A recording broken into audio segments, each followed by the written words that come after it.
আচ্ছা কি দেখেছো নমস্কার,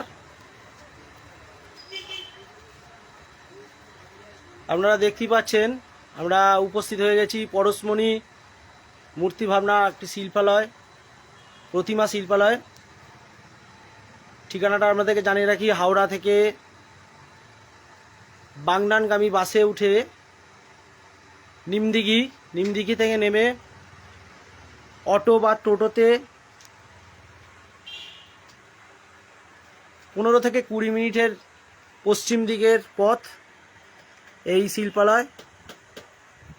বহু প্রতিমা ইতিমধ্যে মণ্ডপে পৌঁছে গেছে। মহালয়ের দিন থেকেই প্রায় প্রতিমাগুলো পৌঁছে গেছে। আমরা ইতিমধ্যে এসে উপস্থিত হয়েছি। আপনারা দেখতেই পাচ্ছেন এই প্রতিমা, একটি সুন্দর মূর্তি।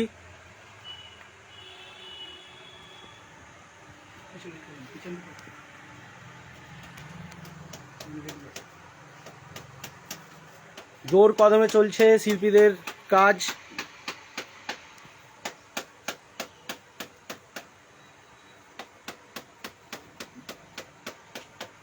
এই মুহূর্তে আরও একটা আমাদের দুর্গা মাতার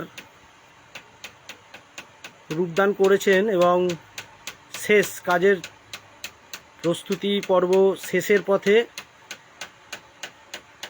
মণ্ডপে পৌঁছে যাবে। আর বেশি দিন বাকি নেই, আপনারা সকলেই জানেন।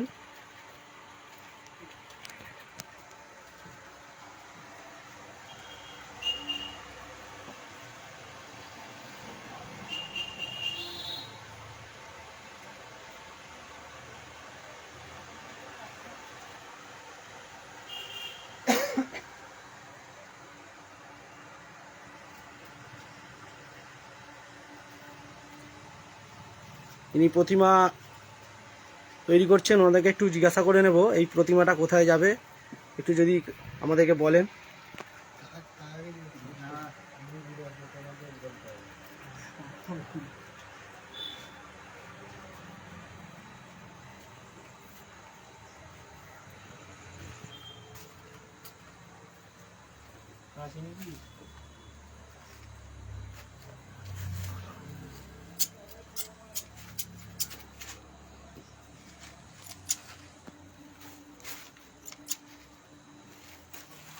কোথায় যাবে বলো না। এটা এটা এটা একটা বাড়ির ঠাকুর। এটা একটা বাড়ির প্রতিমা, ছোট্ট প্রতিমা কিন্তু দেখতে খুব সুন্দর। আপনারা দেখতে পাচ্ছেন এদিকে সরস্বতী এবং কার্তিক একই সঙ্গে, আর আপনারা দেখতে পাচ্ছেন যে দুর্গার ডান দিকে গণেশ আর লক্ষ্মী একসঙ্গে। মুকুট পরানোর কাজ চলছে। আর দেখুন সুন্দর একটি লক্ষ্মী।